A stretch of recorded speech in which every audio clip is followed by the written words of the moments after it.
Welcome to the St Andrews Union Debating Society, the oldest and some might say finest of its kind. Fantastic. The motion that stands before the House this evening is that this House regrets the sanitization of children's literature. And we are joined by some excellent speakers tonight.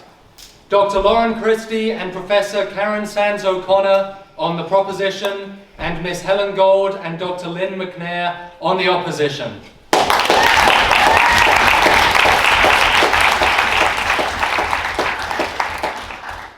Before we begin the debate, I invite the clerk to read last week's minutes in the style of the big bad wolf. If you make me read all these minutes, then I swear I'll huff and I'll puff and I'll blow this whole house down. Point.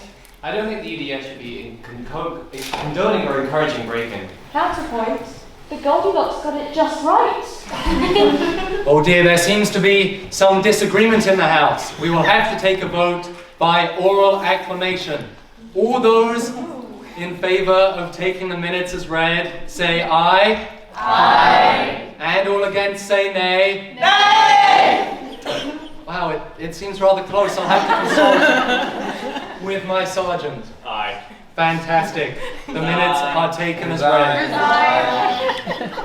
It's week 3. Without any further ado, I give the call to the first proposition speaker to give their address and to begin the case for proposition bench.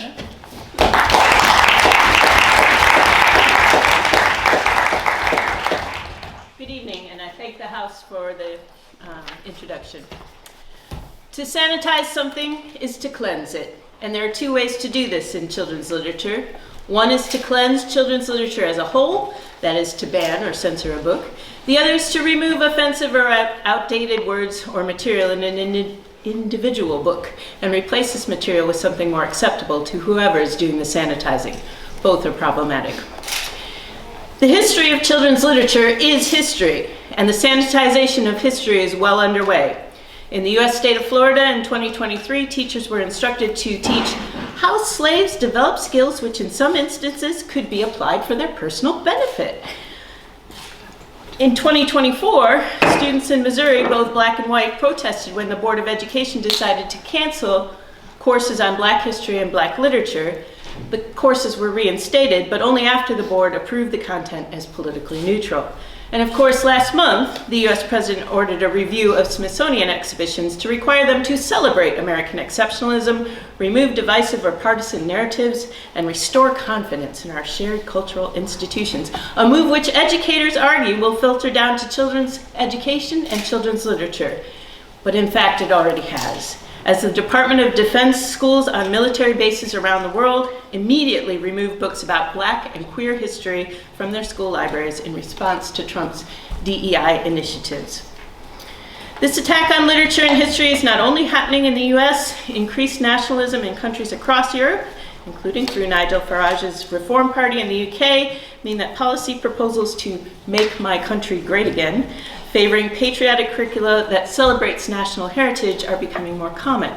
This kind of rhetoric affects publishing for children, causing erasures that never can be recovered by anyone, children or adults. In the UK, the annual Reflecting Realities report demonstrated that the percentage of children's books featuring main characters of color dropped by half in 2024 after several years of increases, and anecdotally, authors of color producing books about children of color are being asked to write about animal characters instead because they will sell better in Europe. There are not fewer authors of color, but they are not being picked up by publishers if they write about children who look like them. The form of sanitization done by the right is generally in the form of book banning, clean up children's books by removing what is seen as dangerous or harmful. But sanitization is not solely the provenance of the right. Left-leaning, or left-appeasing organizations also attempt a cleansing of books through revision or redaction. Elizabeth Grace Matthew argues that whereas banning a book asserts authority over what language and ideas people are allowed to consume, sanitizing literature is an attempt to erase that language and those ideas altogether as though they never existed. The insidious lie that effectively erases a given work from history is far more sinister than simply hiding that work from view. What is hidden will eventually be found. What is erased is lost forever.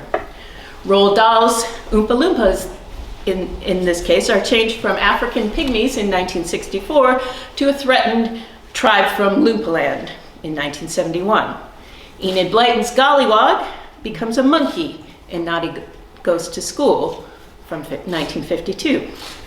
Robinson Crusoe, in the Read It Yourself Ladybird version, offers to help the man he calls Friday because he was pleased to have a friend again. These changes do not erase historical power hierarchies. Willy Wonka is still maintaining an enforced workplace where people are paid in food and shelter. They do not help children understand the history of racism. Robinson Crusoe does not ask the person he calls Friday what his name actually is, and monkeys have been used as stand-ins for Black people throughout history. This, in fact, works to protect the reputation of the white author rather than the child reader. Publishers also sanitize the backgrounds of authors, such as David Williams, who have blacked up on television. Racist pasts are sanitized in the interests of publishers' bottom lines. Sanitizing these books does not erase histories of racism, but it does hide them. It allows child readers to accept these power hierarchies as appropriate and teaches them to revere these books as classics without a sense of the history or context that underlies the originals. Nostalgia for days when one group of people dominated the globe can be encouraged without having to accept the negative aspects of empire. This kind of sanitization maintains what Robin Bernstein calls the racial innocence of white children, where childhood of white children is a protected space, protected from pain, from sexual knowledge, but childhood of Black children is not, because Black children are not seen as children. Removal, redaction, and revision of material in children's books without reference to changes in the original does not protect children.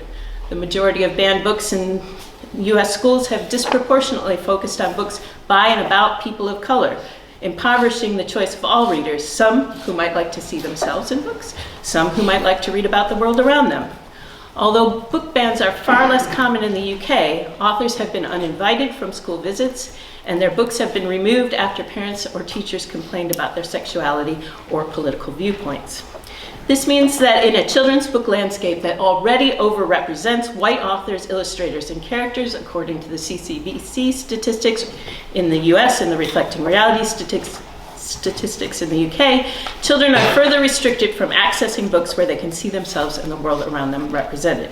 This is, of course, bad for those children represented by these books. When children don't see themselves in books, they can feel excluded not just from reading, but from the mainstream world in general. As author E.L. Norrie suggests, you begin to doubt your existence. You might think you don't matter or you have nothing of value to say. It is also bad for children from the dominant mainstream group as well. As Professor Kathy Short suggests, while all children should see themselves in books, children who always see themselves in stories can develop perspectives of privilege and superiority based on false impressions of the world. Finally, it is bad for the historical understanding of racism and other forms of discrimination. Revision of text, such as in the Robinson Crusoe example, can falsely represent historical ideas such as colonialism, imperialism, and racism, making critical discussion of this material far more difficult. It prevents readers from gaining the skill of critical literacy, which Anita Volker argues enables readers to consider text and images not simply at face value, but through historical, cultural, and political lenses. Indeed, allowing kids to read unsanitized books can lead to positive effects. In many cases, reading such books increases civic involvement. As Christopher Ferguson argues, reading challenging books may be eye-opening and move individuals to help others once they understand the difficulties some others may face. It can also motivate some to right the wrongs they encounter. Black British author Patrice Lawrence read widely growing up, everything from Jane Eyre to Enid Blyton. She rarely saw herself positively represented in the books she read, but she loved reading nonetheless. And as an author, she did not want to remove books from children, but rather to give them increased opportunities to find themselves in books. When the publisher Hachette asked her to contribute a story to a 2019 collection based on the characters in Enid Blyton's Mallory Towers, which are notoriously white, middle class, and all kinds of other things, she created a bob and a weave, a story where Black readers could see themselves and white readers could understand the effects of racism. In creating a new Mallory Towers story that challenged Blyton's all-white world without erasing or censoring the original, Lawrence performed a similar feat, although admittedly on a much smaller scale, to what Danielle McLaughlin says Jean Rhys did in Wide Sargasso Sea. The novel didn't just take inspiration from the original, it illuminated it, it confronted it, and it challenged the narrative. Readers are made into better readers and better thinkers by reading more, not less. We don't need to sanitize or remove books. We need to teach kids how to think and ask questions about the ideas inside them. Thank you.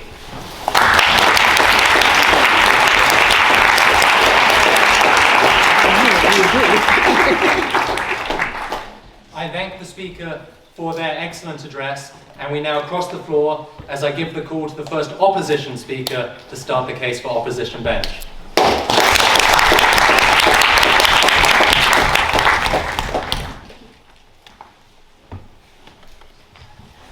Good evening, everyone. I want to start with a confession. I'm one of 13 children, and this meant that family trips to the cinema were a bit of a logistical challenge. Imagine us all piling into a car, no seat belts when I was young, and we were all sitting on top of each other like a bundle of laundry. One night, we were taken to see Snow White and the Seven Dwarfs. And it was supposed to be this magical experience. Instead, the cackling of that wicked witch absolutely terrified me. From that night, and for many after, I couldn't sleep. I lay there rigid in my bed, waiting for her to appear at the window. Now you might say, Lynn, that was a book. That wasn't a book, that was a film. And true, that is right, but it was based on a story, a childhood fable. And my question tonight is, did the witch really need to be that evil? Was there no gentler way to get across the message? And I should add that my elder brother loved this. He loved us all being terrified. He thrived on our fear. He took great delight in telling us even more terrifying stories. Hansel and Gretel, for example, two children abandoned in the woods, captured by a witch, nearly cooked alive, and we're all supposed to cheer when she herself is shoved in the oven. Really? Is this what we want for our children? So, what do I mean by sanitisation of children's literature? For me, it's not about retelling stories in ways that for me, it is about retelling stories in the ways that don't traumatise children, that don't reinforce harmful stereotypes, and that create a space for empathy and fairness and imagination. It is not about removing challenge, and it's not about wrapping children in cotton wool. It's about recognising that stories shape how children see themselves and others. Mary Tatter, one of the great fairy tales scholars, reminds us that stories have always been rewritten. The brothers Grimm themselves constantly revised their tales to make them much more suitable for children. Jack Sipes points out that fairy tales are never neutral. They reflect power and politics and the values of society telling them. Sanitisation in that sense is nothing new. It's part of history, the history of storytelling. So if we were to get kind of practical, what's the impact of leaving children to navigate unfiltered, often brutal stories? We know that children learn by identifying with characters. Rudin Sims Bishop spoke of books as mirrors and windows and sliding glass doors.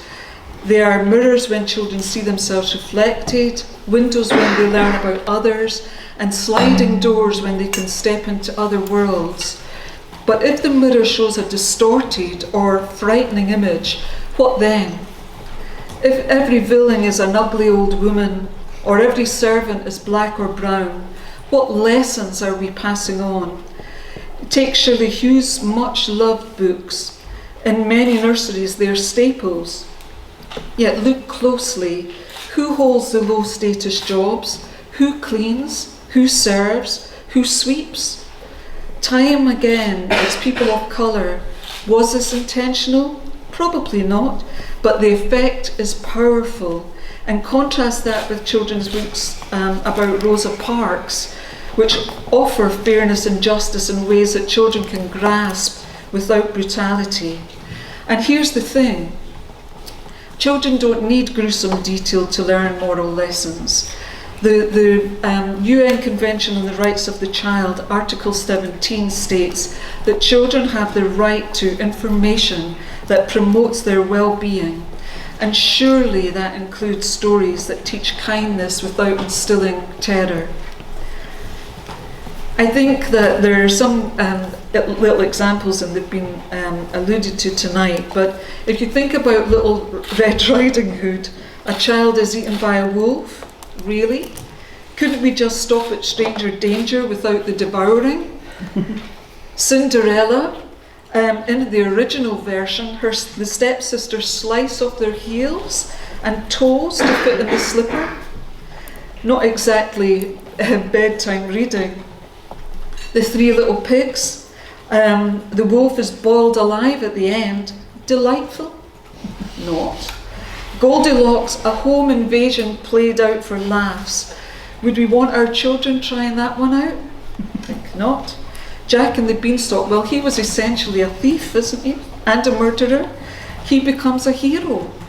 Honestly, really, what are we teaching here? Now, I'm not saying that we should banish these stories, but retell them, shape them, yes. You know, if you think about Thomas the Tank Engine, a lot of people's favourite, beloved though he is, some scholars have argued that the stories reinforce authoritarian values of obedience and conformity. Do we really want children thinking derailment deserves banishment to the shed forever? We cannot ignore these issues. And you know, Enid Blyton was used earlier, and take Enid Blyton for example. The adventures are charming. Yes, I read Enid Blyton myself. But gollywogs as characters, entire passages have now been rewritten and quietly edited out. Why? Because we as a society have recognised that the stories children read should not be quietly embed racism and racist practice.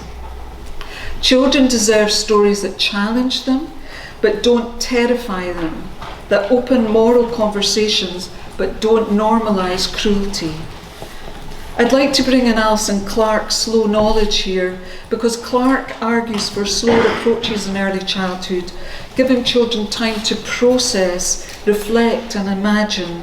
Stories too should offer that space. Sanitisation in this sense isn't about making stories boring or bland, it's about making them meaningful. And think of it as moving from fear to wonder, from nightmares to curiosity, from cruelty to compassion. Now I know that some of you will be thinking, but Bruno Betterham argued that children need dark stories to process their unconscious fears. Yes, he did, but I think we've got to remember that that was nearly 50 years ago in a completely different context. Today's children are already navigating fears from climate change, war on their screens when they turn on their TV or their parents turn it on, even the pandemic. Do they really need witches and ovens to build resilience? Or they might need stories of courage, fairness and cooperation. And as Maria Tartar reminds us, sanitisation is not new. We've always shaped stories for children. If we could change them to reflect the patriarchal colonial values, surely we can now change them to reflect fairness, equality and well-being. So let me end where I began, with that little girl wedged in the back of a car with 12 siblings, terrified by a Catholic witch. My brother thought it was hilarious, and I didn't sleep for weeks. And to this day I wonder, would I have been any less wise, any less imaginative, if that witch had been a little less terrifying? Stories we read shape us, they always have, but the stories we tell can and must reflect the world that we want our children to grow up in. Sanitisation is not about removing the magic. It's about ensuring that magic is just, kind, and worthy of them. Stories shape the way we see themselves, the way children see themselves and others. If we can make them a little kinder, a little fairer, a little less frightening, isn't that worth it? Stories, to those who think that we're here to kind of scrub stories clean, that is not the goal. Keep the wonder, the mystery, the tricky questions, remove the gratuitous cruelty and prejudice, and give children challenges they can bear, not burdens they must carry into sleep. Children's literature is not just entertainment, it is education. It builds empathy, language, and a sense of the possible. As Philip Pullman says, after nourishment and shelter, stories are what we all need the most. If stories are food for the mind, let's check out the ingredients. Sanitisation is not about wrapping children in cotton wool. It's about giving them stories that help them grow into the world with courage and kindness. So, why do I not regret sanitisation? Because children deserve stories that spark without scarring, that invite wonder without humiliation, that teach justice without terror. Sanitisation done well is an act of respect for children and for the living tradition of storytelling. Stories should light a spark, not leave a scar. I ask you to support this motion, and if you're not yet convinced, let me leave you with this. If you still think children must meet the darkest originals, well, you're welcome to meet my brother. Thank you.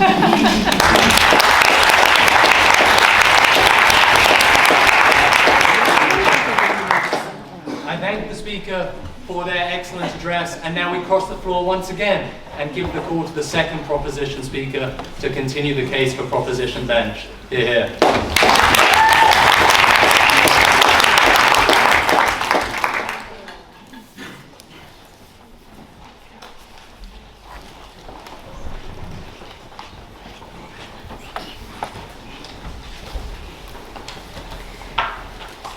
Good evening, everyone.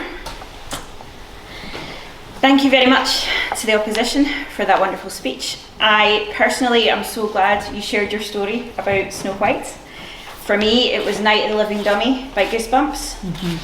I am a self-confessed lover of monsters in children's literature. I relish on examining fear in children's books, looking at how that can shape children as they grow. You mentioned it is not about removing the challenge completely, it's about shaping adults, revising tales to make them suitable for children. Looking at the history of storytelling, fairy tales were originally cautionary tales. It's worth pointing that out. They were never meant to be for entertainment. Initially, they were meant to warn children about the dangers of going off the path in case there's a wolf in the forest. They were gruesome, and I agree that they should have been censored at that stage, but where does this censorship end? As a genre, once we start looking at the entertainment for children, that's where it blossoms, that's where everything comes into it. So, regarding monsters, children love monsters. It's the fear and the adrenaline to be experienced in the stomach lurch that comes from checking under the bed at night, or that pile of clothes in the corner that's making a really curious shadow. Children find that exciting. It's this mixture of entertainment and adrenaline and the thrill of stories and storytelling that shape our children. As I said, to reshape and continue reshaping them is to lose the original essence of the story as it stood. I think as well, I love the quotation from Bettelheim. I'm very well aware of his work.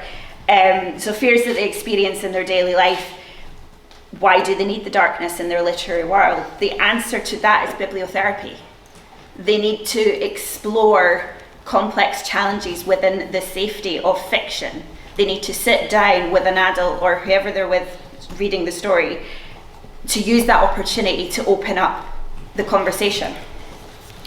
To directly address some of these challenging issues in real life through literature is to open the door to safe conversations. How do you explain suicide to a 5-year-old? How do you cover cancer or grief or depression? You need the books to do that. The books cannot be sanitized. You cannot sanitize real life. You need to be able to have that space. Looking at a couple of definitions here. So due to the fact it is a presumed child audience that these books are written for, this genre frequently comes under scrutiny in terms of content.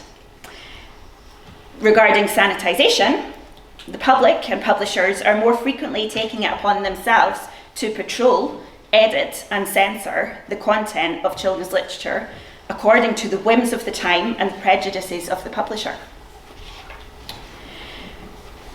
I believe that the House should vote against the sanitisation of children's literature. I feel like you should vote for us for the following 3 reasons. Number 1, real life. Number 2, freedom of choice and expression. And number 3, educational requirements. So as I've already said, real life, you can't protect children from reality, death, cancer and war, but you can provide a safe space and stories with which to guide them. Freedom of choice and expression. Children are suggestible and vulnerable. It is our job to help them build the confidence to make their own safe decisions. And educational requirements. Literature remains the foundation of education. To overly sanitize this material removes the opportunity to discuss original texts, but also things like sexuality, cultural diversity, and ethics. Looking at a few examples that I wanted to mention. Aubrey and the Terrible Ute. This story is from the point of view of a 5-year-old child, follows his journey as his father attempts suicide. How do we explain this to children? The Arrival, a wordless picture book which documents the journey of an immigrant arriving in this country, fleeing war. Warhorse. Many of you will be well aware of Michael Morpurgo's Warhorse through the film, the book, or the stage adaptation. It is a text that is taught across many schools. It also goes into graphic detail about the reality of war. One need only turn on the news right now to remind yourself what this is like. And that's not even including books such as The Boy in the Striped Pyjamas, which looks at the Holocaust, The Illustrated Mum, which looks at bipolar. There's a lot of literature out there that supports the fact that it cannot be sanitised, it cannot cover these topics and be sanitised. So, to recap, this House still regrets the sanitisation of children's literature.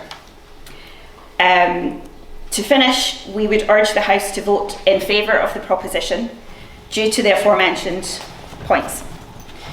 It is our job, nay, our duty, to help inspire children to use their imagination at every turn, to enter the magical realm of Narnia, be guided by the Cheshire Cat, and then to fly home via Neverland.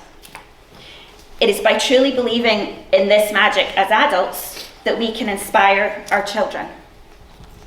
To quote the White Queen, I've once believed in as many as 6 impossible things before breakfast.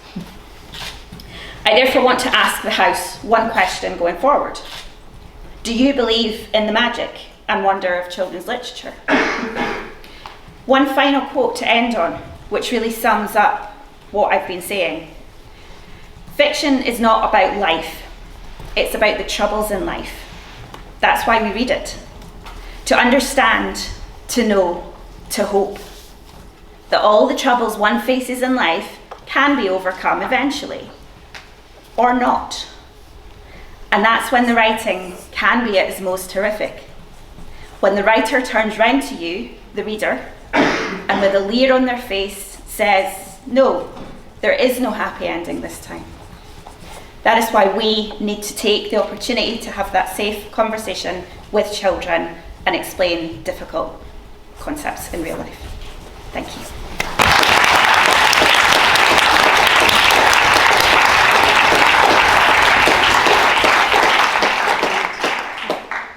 I thank the speaker for the excellent address, and now we cross the floor once again and give the call to the second opposition speaker to continue the case for opposition bench. Hear, hear.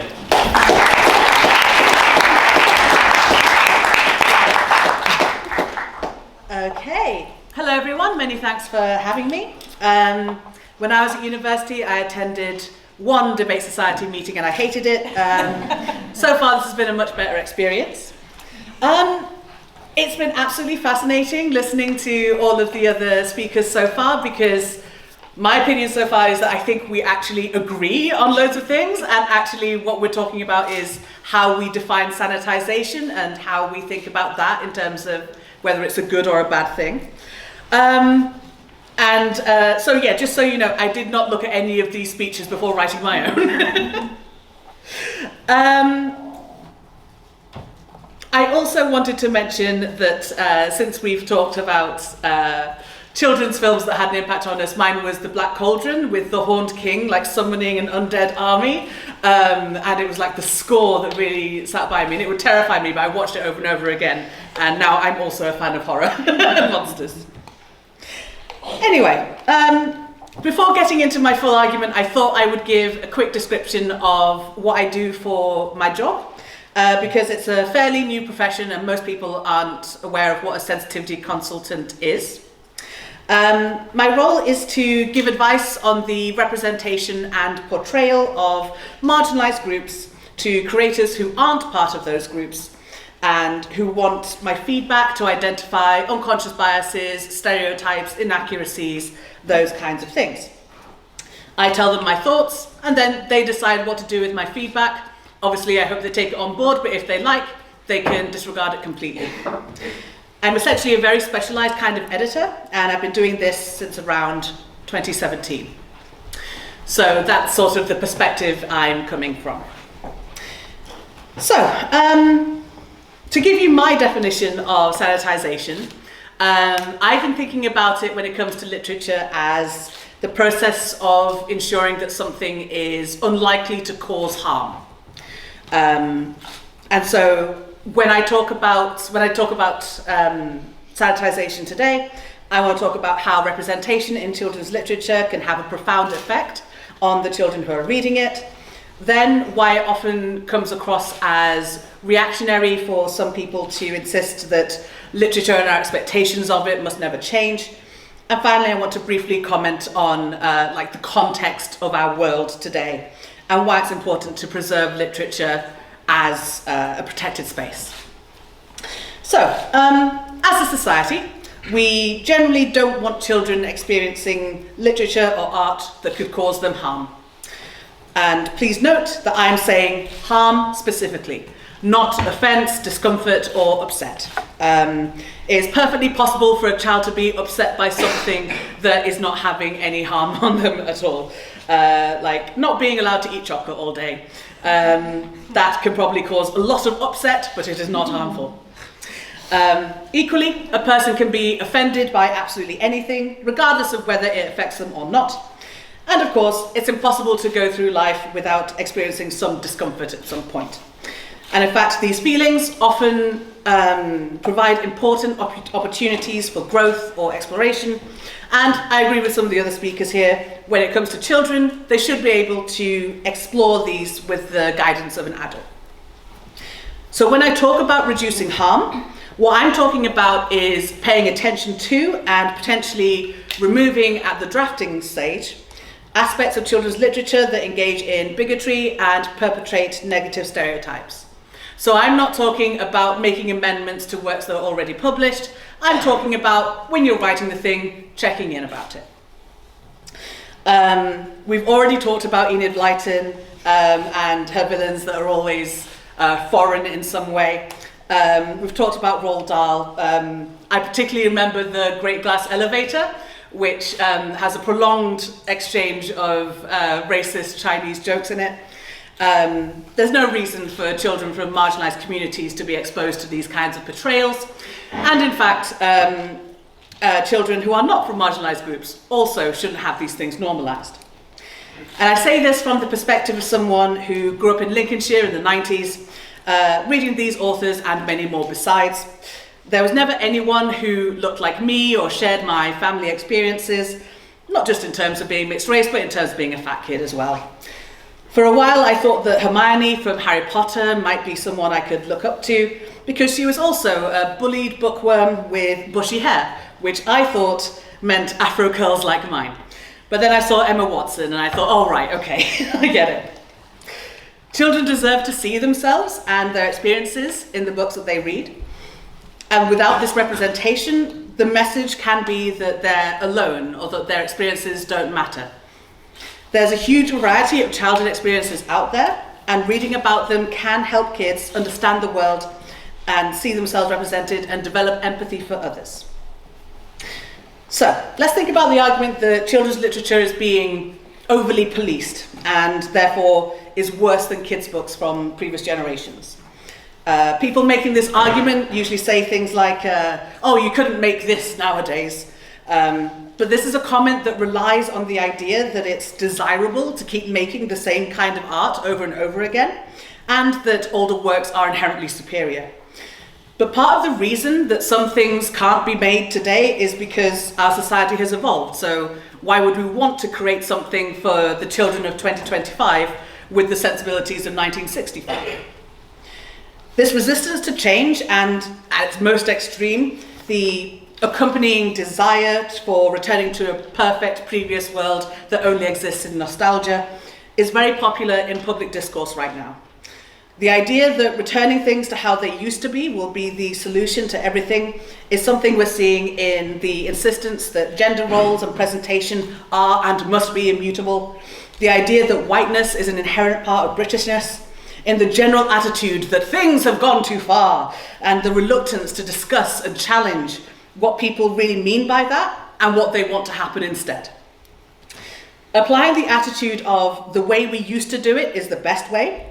Applying that to literature is to ignore not just the impact, both good and bad, of previous generations of authors, but also the new possibilities that could be explored by younger creators. To be very clear, I'm not saying get rid of the classics. They are classics for a reason, and we should be able to discuss them with kids and talk about why we don't say or do certain things anymore. What I am saying is let's consider whether these books really are the zenith of children's literature, and let's give opportunities to new authors. Lastly, I briefly want to acknowledge the context in which we're having this debate. Our world is burning, literally and metaphorically. The last 10 years have been the warmest on record, and there's no sign of it slowing down to ensure a livable future for the next generations. All of us, including our kids, have been watching a genocide happen in Palestine over the last 2 years, where tens of thousands of children have been murdered. The government is putting statutory guidance into place for schools that advises them not to acknowledge diverse gender identities or transness at all, which comes across to many as a sequel to the widely reviled Section 28, which led to so many queer kids believing that there was something wrong with them. Around 3 in 10 UK kids are living in poverty, partly due to our government's 2-child benefit cap. So in the middle of all of this fear and uncertainty, being able to safely escape, however briefly, into the world of a book is of incalculable value, for kids as much as for the rest of us. So for me, I think that you should vote against this motion, because what sanitisation really means to me is avoiding a situation where literature only explores one kind of childhood, a white, middle-class, able-bodied male childhood. Obviously, there's nothing wrong with being any of those things, but if only one childhood experience is prioritised and held above all others, any child who doesn't fit into that perspective ends up being excluded from their own books. And so I cannot regret the sanitisation of children's literature.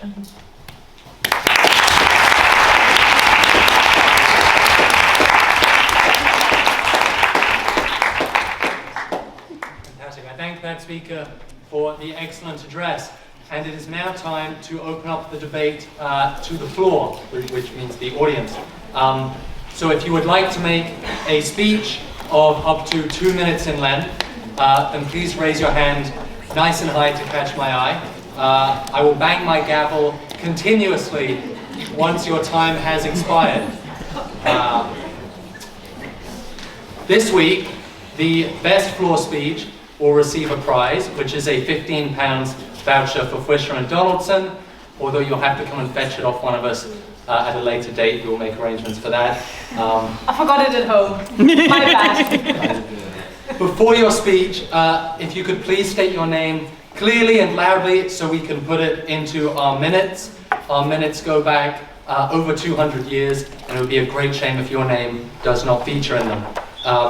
If you would like your contribution to the floor removed from our recording, then please do say after the debate to a member of board.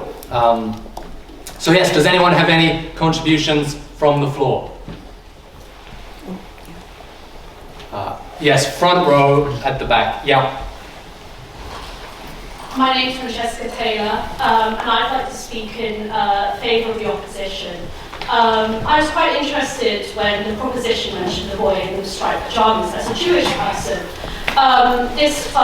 This piece of literature is often used as a Holocaust education, but has actually been decried by many Holocaust education charities as fueling misinformation.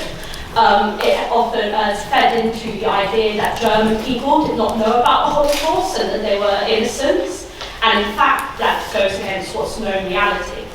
My issue with the proposition is that they seem to put a certain level of knowledge towards the author, that the author knows what's best, that the author comes to this with the most amount of knowledge and is imparting them on the children. When the example of the boy in the striped pyjamas, the author is often mistaken and is often feeding into misinformation.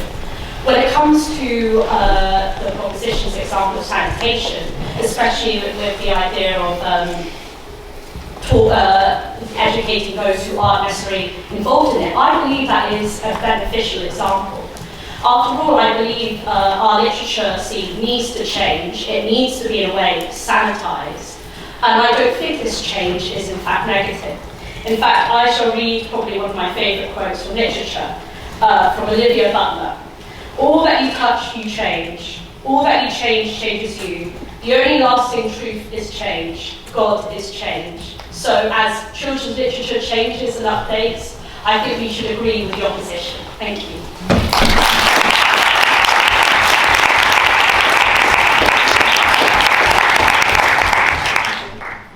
Any other speeches from the floor? At the back, yes. My name is David Burns from Minutes. I think if we really cared about what is best for children, we would be leaving it up to the parents or the schools to decide what text they read, rather than censoring them on a large scale. The potential that poetry and literature has in influencing how society thinks is very powerful, so it should only be done if there is a very good reason for it.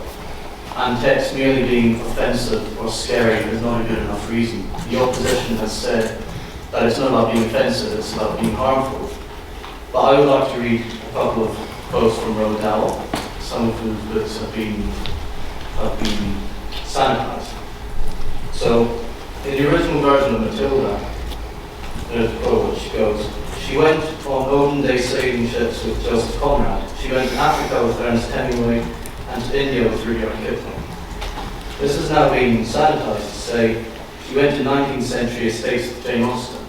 She went to Africa with Ernest Hemingway and California with John Steinbeck.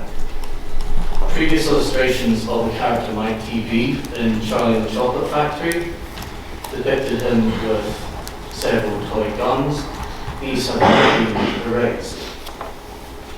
I cannot see how the original versions were in any way harmful, and their erasure must be, in my mind, driven by ideology and not genuine concern for what our children are reading. Thank you.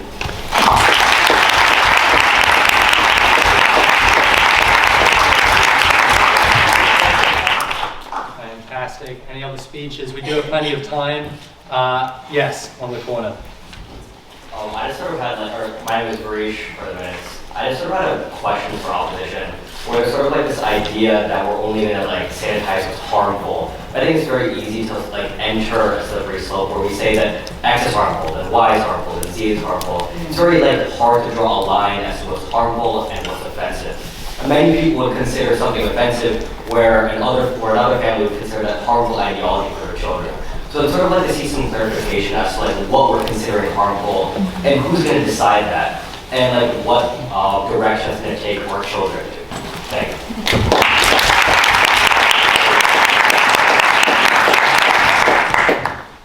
Fantastic. Any other speeches? Yes, right here. Hello everyone. My name's Leon, and when I'm not actively skipping lectures or cartwheeling about Market Street, I'm at home and I'm helping look after my disabled brother, I'm helping in my school, and I'm also really into books. And it's because of that, yes, thank you. It's because of that I want to ask everyone, what should we consider literature? Because in this modern day, we all, or most of us, just have a phone in our pockets. And as this debate's been going on, something that's gone on in my mind is, it was not a month ago that a very horrible and violent video was spread about social media, and I just can't help but think, kids have saw that. And so, while I think it is so important to talk about books, because, and I wrote something on this when I was in high school, so I am the sort of de facto expert. Reading is it's an all-time low among our kids. The kids can't read, it's great. So something I do want to bring attention to is, should we sort of be expanding this debate and saying, yes, we need to, or yes or no, we need to sanitise children's literature, but do we also need to look at what children are intaking as information and as literature? What about, Thomas the Tank Engine, movies, all that stuff? Anyway, I'm not quite out of time, but I am out of energy and coffee, so bye.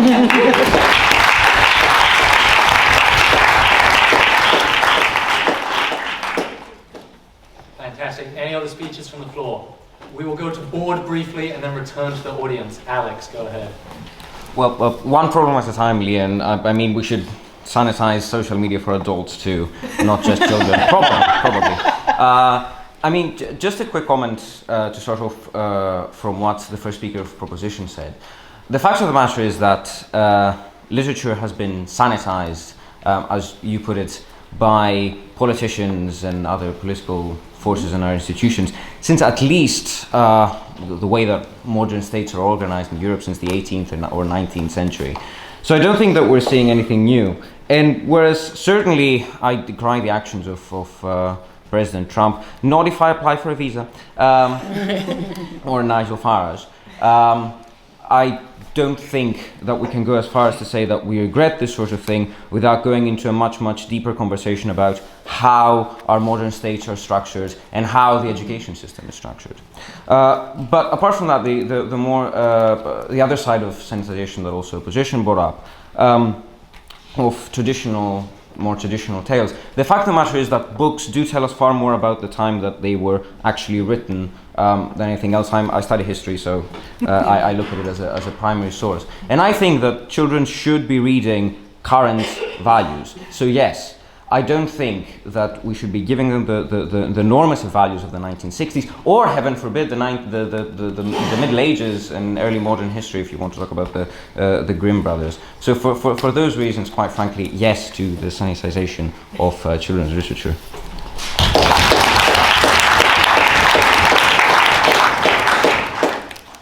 Any other speeches from the floor? Yes, at the back, on the end. Yeah. It is both pointless and dangerous to send a message that we are pro-censorship.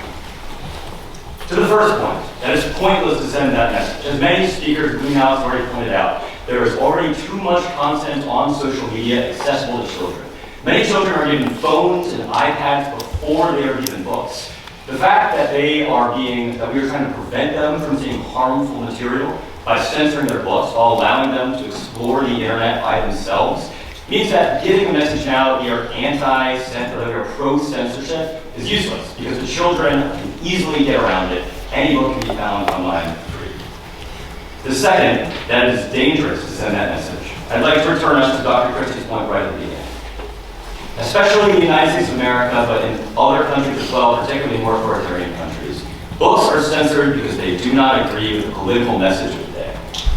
People are books are being taken out of libraries because they fear people taking them out, that they might turn their kids away from, say, Christianity or the value that the parents hold, not allowing their children to explore their own ideologies and figure out what suits them best.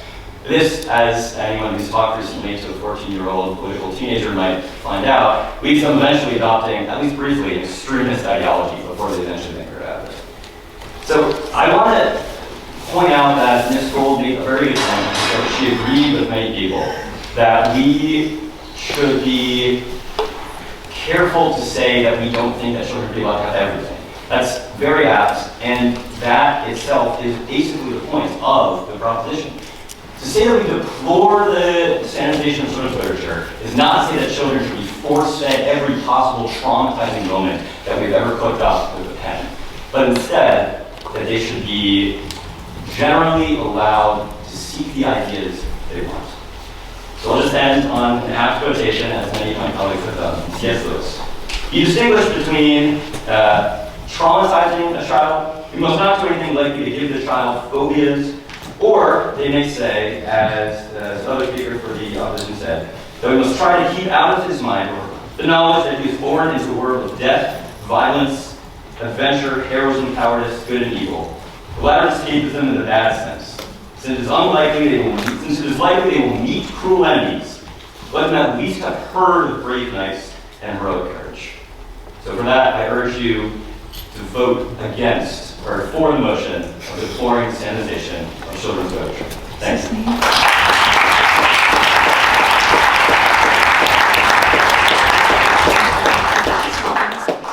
Would you like to give your name for the minutes? All right. Yes, I'm Caleb Silverglide. Fantastic. Yes, right here. I just want to say a few words. I suppose they fall in favour of the proposition, but it's more, I guess, raising a point of discussion, which I feel like has been touched on but not fully explored. And that's that here we're talking about children, and especially in a day when their dopamine receptors are being bombarded with other forms of media. More than ever, I feel that children's stories need to be interesting to children, need to be engaging to children, and most of all, if we're talking about moral lessons, they need to be memorable for children.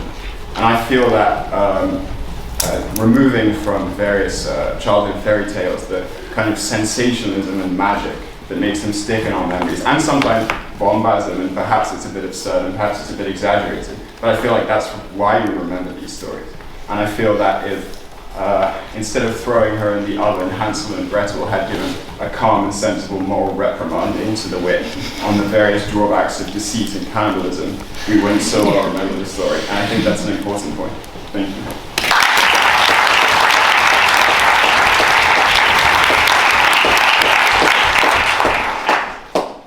Fantastic. Ksenia. Thank you to everybody for what's been an excellent debate. I have a couple points to the proposition and the opposition. Firstly, to the proposition. I think it's important to understand, when you talk about a lot of points about how these children might read this literature and view it critically, to think about how the children actually internalize this literature. Firstly, you mentioned a lot of books that have been produced in recent years that actually look at these issues from a critical lens.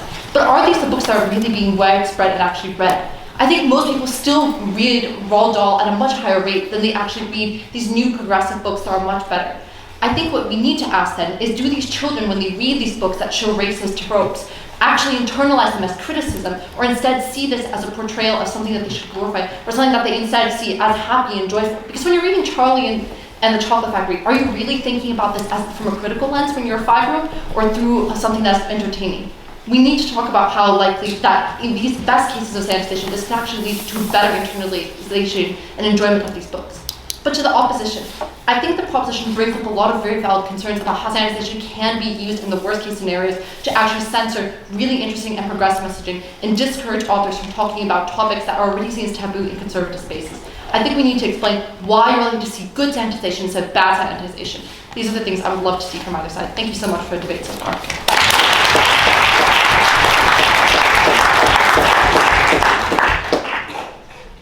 Matilda, go ahead.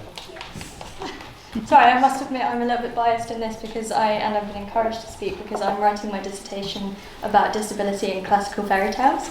So I'm reasonably excited for this debate. So thank you so much for coming to this. And I do approach this from a slightly biased and slightly mixed opinion because I'm talking about disability very specifically, because if you look at fairy tales, you see disabled representation everywhere.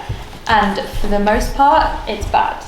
And as a disabled person myself, it has been a very mixed emotions doing the research and the reading for my dissertation. Because on one hand, I'm seeing characters that are represented, that represent me, but they are evil, they are disfigured, they are ugly, they are mean, they are horrible characters. And it's something that you have to get over, and it's something that you have to fix in order to have a happily ever after. So that's our position there. But on the other hand, I will say that it doesn't mean that we should erase what is real and what exists in society, because although the representations have typically been quite bad for disabled people, I still think, as Proposition has really well pointed out, that it's really important that we see representations of real people and real figures and different bodies and diversity that exist in the world, not just this basic heteronormative white male society that has been represented so far. And while there needs to be change in the stereotypical representations that have been mentioned by the speakers, this does not mean erasing any difference from these stories, otherwise what is left to be told? Thank you.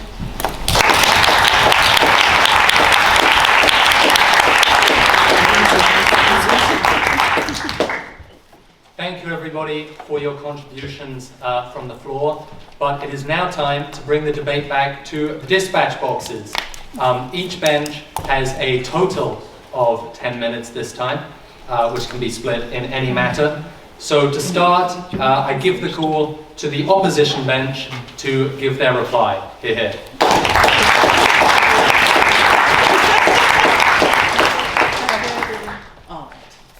I don't know if this is against protocol, but is it okay if I go first? Yeah, sure. Okay. Like I said, only one meeting I went to. Okay. All right, there was a very direct question around the slippery slope of what might be considered harmful. And so I wanted to be really clear that when I'm talking about sanitisation, governments are not involved.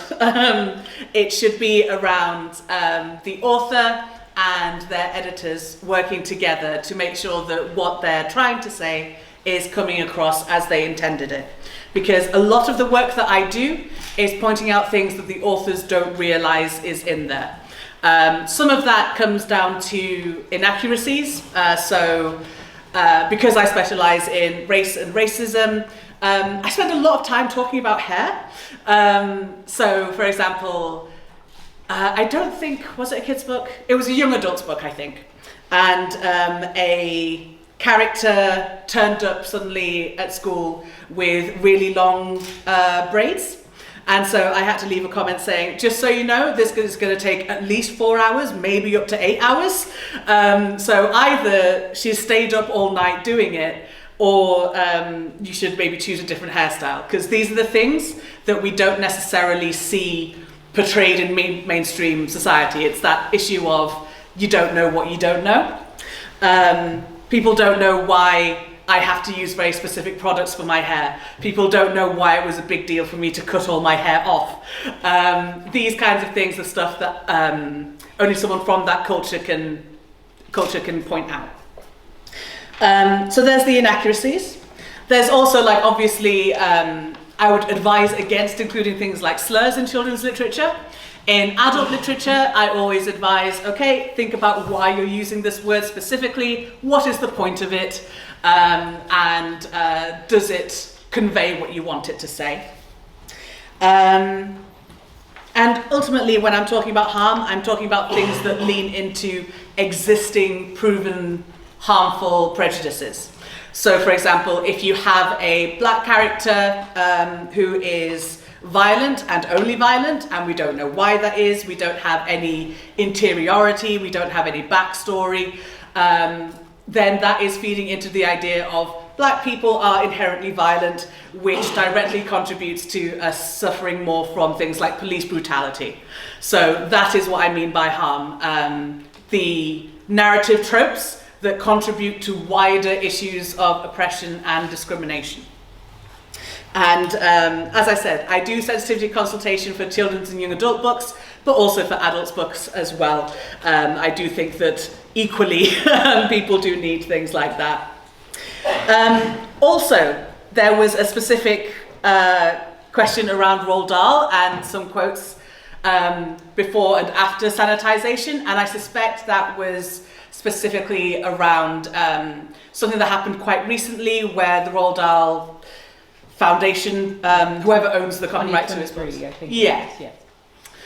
They spoke to some other sensitivity consultants and as a result changed lots of the words in the books.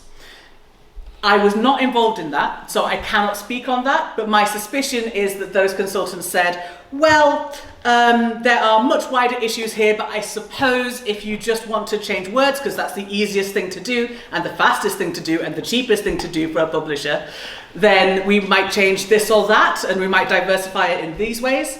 And then this was communicated via various media outlets as Roald Dahl has been corrupted and censored and all this kind of thing. Was there anything else I wanted to mention? Oh, the idea that getting rid of some of the more vivid portrayals is something that will make us forget stories. Oh, that's such an interesting point. This is like my specialist subject, so I'm really excited with all of the comments that were made. I think that there are there's an infinite number of ways to communicate any one thing, particularly in fiction, particularly if we're talking about fantasy stories and fairy tales. And I think that you can have something that is interesting and absurd and engaging and memorable without it necessarily being something that leans into harm and bigotry. For me, something that's very memorable is the hallucination scene from Labyrinth, where Sarah and Jareth are dancing.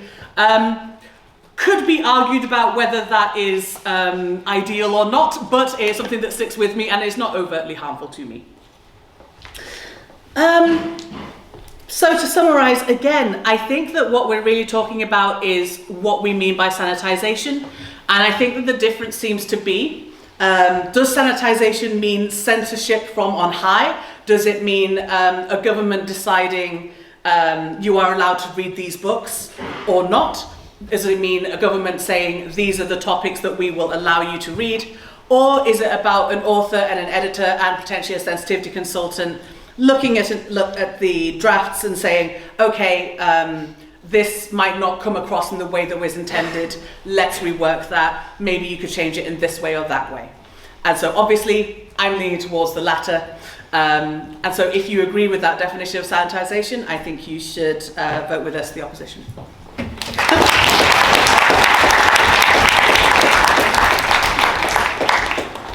I don't know how many minutes we have left. We have 5 minutes left. Oh. Thank you very much.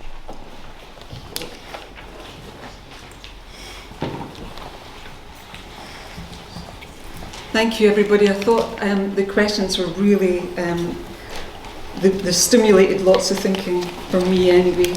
And I hope that I answered the questions that were coming up, and you've answered the one about the kind of meaningfulness, I think. One thing that I just want to say is I am, or was for many years, I mean, I work at university now, but I worked with children for many, many years. And so I suppose I'm speaking from the heart as well as practical experience, because I absolutely could see when children were engaged, and I'm not saying, and I keep saying this, not wrapping them up in cotton wool, but having open dialogue with children about key issues. It was mentioned about death. I've written on death and speaking to children about it, but I think there's a way to do it. I think that if any of you've got children of your own, or you've got little brothers or sisters, you would never take your child to the swimming pool and throw them in at the deep end. You just wouldn't do that. You would, to toughen them up. So you take them with you gradually on their journey. And I think that is really important. Stories should challenge them, yes, but not traumatise them. And I think one of the senses that I was getting from some of the questions, this difference between fantasy and reality. Of course we want children to get lost in fantasy, but we really also have to think about who the children are, what stage they're at. For younger children, believe it or not, fantasy and reality blur. And a witch trying to eat children, or wolves eating grandmothers, feels very real at the age of 5. And we would deliberately, and why would we really deliberately plant that kind of fear when we could plant courage and kindness? I think we constantly kind of kept coming back to this. There's a big difference between censorship, and I really appreciated what was said earlier, but there is a real big difference about censorship and responsible storytelling. Censorship removes the stories altogether, and I think that was kind of what was hinted about with the politics of it all. But sanitisation retells them thoughtfully for young audiences. It's what we already do in publishing all the time, and I think we just really need to be honest about it. One of the favourite stories that children had when I was in practice was at the Gruffalo. I mean, a real favourite. And of course there's mild peril there, but it's all resolved with wit and not cruelty. And if we look at the 3 little pigs, once upon a time the wolf ended up being boiled alive, and now he runs away, and children get the message. So one thing that I think is really, really important for the house tonight, we've been doing this for ages. And some people have recognised that. We've already been adapting because we've known that some of the stories are not appropriate for children. If you think about Rockabye Baby, the nursery rhyme when a baby falls from the tree, the Ring-a-Ring-a-Roses about the plague, we translate that into something the children can hold on to.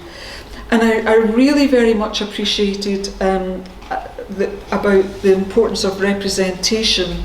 It absolutely matters. Of course we should be representing society, and if we've done anything, that is what we hope that we've got over.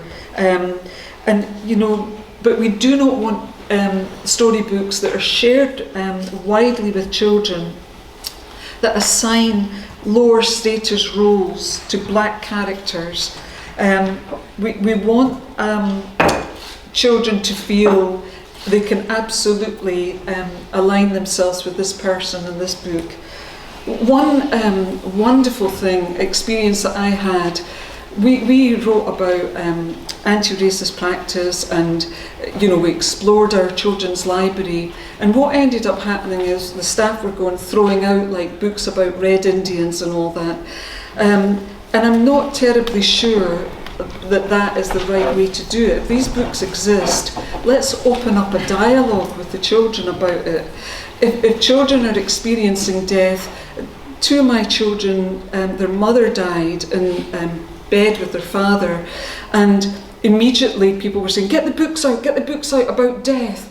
But actually the first thing was really important, to speak to the children and see where they were at, before you then. So sometimes we're talking about, oh, we need a book on this, we need a book on that. The very first thing is the dialogue with the children. Thank you.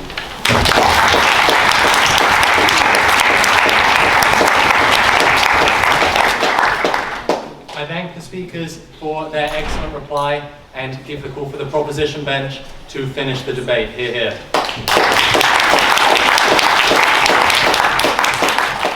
I think it's really good that we don't traumatize children, but I also think that it's difficult to know what is going to traumatize a child. And so, as one of the, I think it was Varish mentioned, where do we draw that line? Where do we stop sanitizing? I think that we need to have literature that is representative. I am all for the work that you do on, since in fact I wish there was more of it, because you take a book like Jamie Oliver's, he writes for children, you know, and he writes these grand adventures that are, can be, I'm sure he didn't mean it, but can be a little bit racist. So, you know, you have these kind of things that are happening now, and yes, we need to be careful.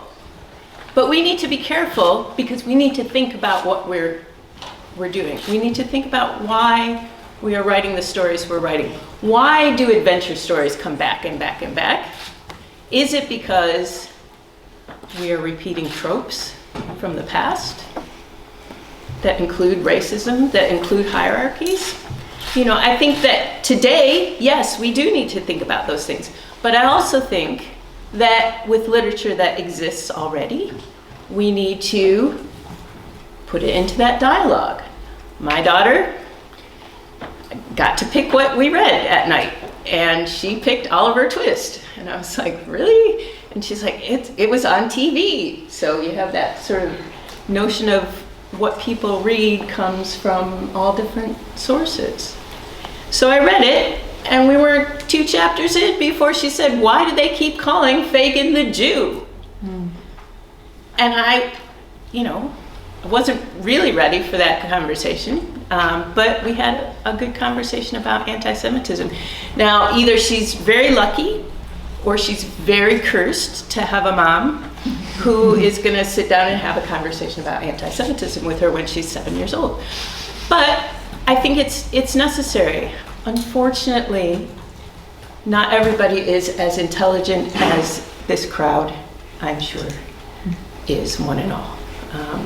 And we do have a number of resources that are coming at us apace. So what we need is not to sanitize literature. What we need is to teach our children how to think. So I urge you not to sanitize children's literature and vote for the proposition.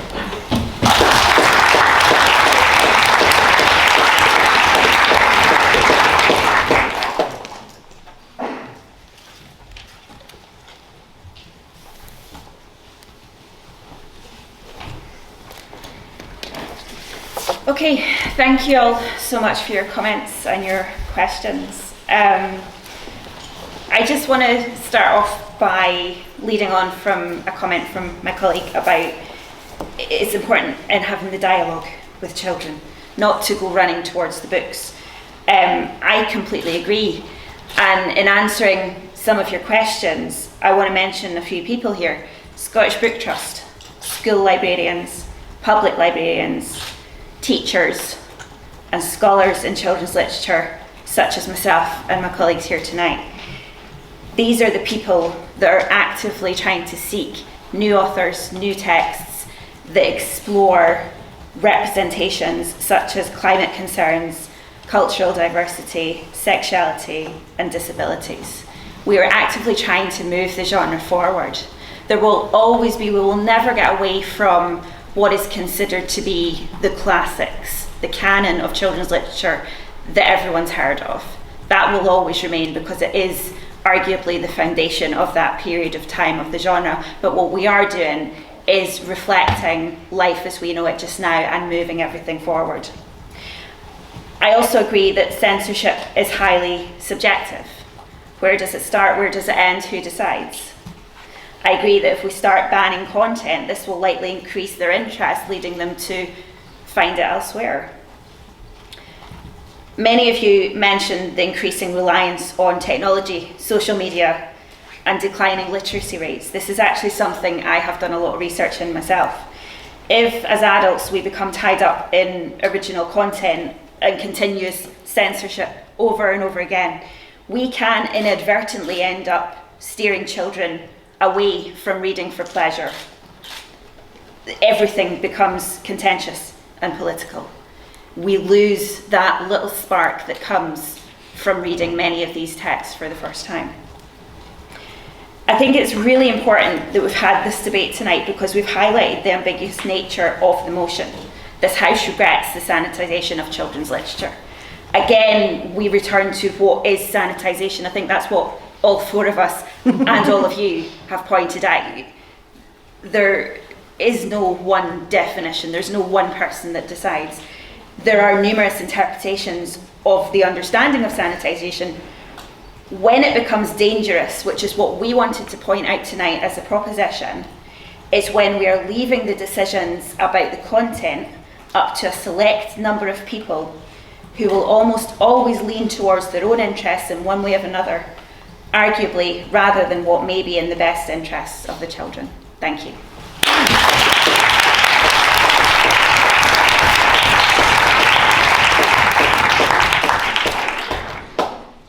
Thank you to our speakers and indeed to all members of the House who contributed to what was a fine debate tonight. It is now time to call the House to a vote. So please raise your hand nice and high and keep it up if you side with the proposition, that is, if you regret the sanitisation of children's literature. Please raise your hand nice and high. Oof.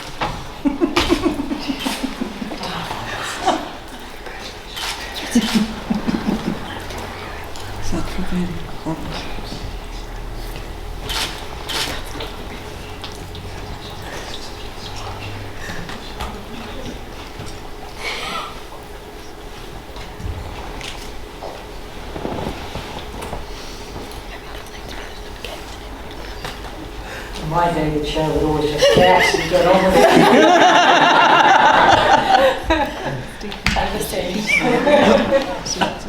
We're better lying now.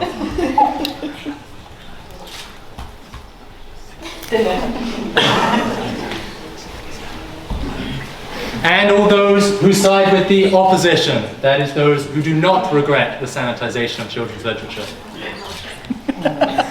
Nice.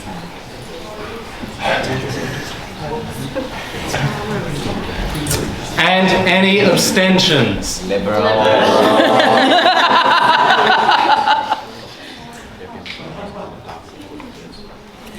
Fantastic. Well done. Wonderful. We will now have some announcements from the board. Beata, would you like to go first? Yes. Thank you so much for coming on from London and from Newcastle, and thank you so much for this wonderful debate. Next week we're going to have This House Opposes Tradwife. This House opposes the rise of tradwife influencers. Exactly. I'm very forgetful today. So please come on to that one. It's going to be very interesting. And thank you everyone for coming. Traditional wine.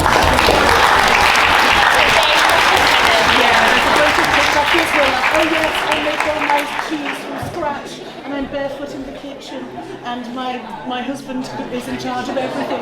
I can tell a very exciting debate next week. Do we have an announcement from Ariel? Yes, I just wanted to ask you all to keep an eye on your social media because we will be having our tickets drop for our wine tasting next week, which is Debates Around the Wine World. And there's a limited amount of tickets, we'd love to get involved. And also keep an eye out for the 4th of October, in which we're doing our annual UDS pub crawl, which those who've been there before know it's a real time to be there for. And besides that, if you enjoyed this and you want to keep talking about it, throw a good beverage in hand. Please afterwards come along to the Union to Beacon Bar on the top floor for our social, in which we can keep talking about all the things discussed in tonight's debate, and that's an offer for both speakers and students. So thank you, guys.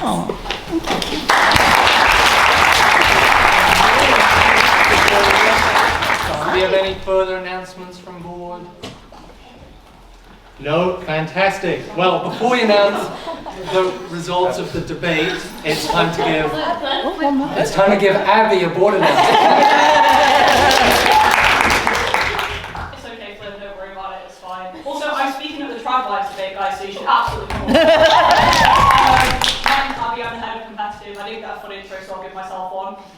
If you guys are interested at all in getting involved in debating in any way, we have completely novice-friendly training. It's every Wednesday, top floor of the Union, 2 p.m, hosted by lovely Owen, and we're also all there. We'd love to have you along. We do a little bit of like a presentation of teaching you how to debate, and then you get the chance to do it yourself. And also on the same day as the pub crawl, we have our internal competition, which is held in St Andrews against other St Andrews people. So if you ever want to give it a go in a sort of casual setting, you should absolutely come along. Come and speak to any of us, and we'll be able to sign you up for that. But yeah, come along to the Trad Lives debate, come to our trainings, and yeah, maybe next week I'll get an announcement and I'll be able to give this speech to you without having to introduce myself. Thank you very much.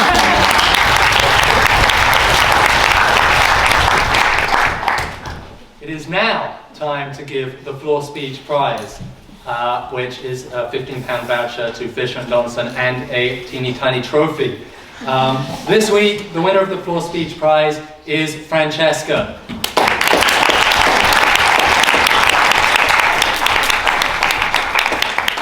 Come and get the trophy in a second, because now it's time to announce the results of the debate.